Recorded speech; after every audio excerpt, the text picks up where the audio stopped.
2 sotuv joyi o'rtoqlar ehsonga berishdi. Inshaalloh masjidda bitta oilani uyli qilamiz. Hech kimni boshiga bunaqa narsa tushmasin. Nima narsaga ehson qilsa, o'sha narsadan o'zimizni himoya qilgan bo'lar ekanmiz inshaalloh. 2 oy oldin o'rtoqlar molxonani buzib tashlab, uy qurib beramiz deb video qo'yuvdik. Xudo xolisi uysiz oilani uyli qilish arafasida turibmiz. Dokumentatsiyalar tayyor bo'ldi, arxitektorlar proyekt chizish bilan mashg'ul bo'lishdi.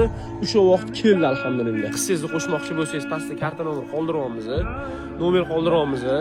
Naqd bermoqchi bo'lgan boy akalarimiz bo'lsa, qo'ldan kelgancha yordam berib masjidni bitkazib olsak. Proyekt tushuntiraman o'rtoqlar, uy ichidagi uy bo'lyapti. O'sha yerdan joy berishga.